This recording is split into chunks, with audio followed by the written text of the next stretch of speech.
I'm sure you've heard of the word UI UX. Now, a lot of persons have talked about it. You should have seen it somewhere on Google, on Instagram, Facebook, or whatever. So let me take our time to dissect UI UX design for you. Now, let's take Instagram for example. The ability for you to swipe through your timeline on Instagram and see the feeds, swipe left and be able to read the messages, swipe right and your camera opens, go to the bottom and view reels or add stories, post or anything is possible because of the UX design. So UX is what we call user experience. So user experience focuses on the interaction you as a human have with that particular product or services. So the interactions you have on Instagram, on WhatsApp, on Facebook, on LinkedIn, and is super flexible and user friendly is what we call user experience, aka UX.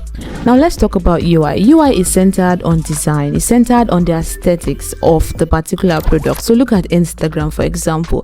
Instagram has a nice user interface, UI. You can see your feed in the middle, you can see your messages on the right hand side. The top left, you see that you can be able to swap pages. At the bottom, you can be able to add posts, add story, watch reels or whatever it is. That is the user interface for Instagram, and that's possible because a UI designer sat down, designed that layout, implemented it for you to enjoy yourself.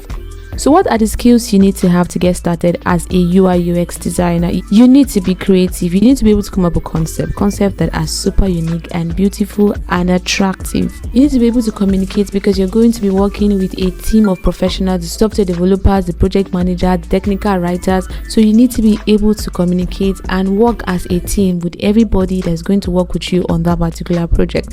Final thing is that you need to be a problem solver. It's important that you are able to solve a problem because when you're designing a system, you're creating a solution for users. So it is important that you are a problem solver by nature, or you can learn the skill online. So in order to understand more about UI UX and access online courses, I've created a spreadsheet. Just check the link in my bio to get started.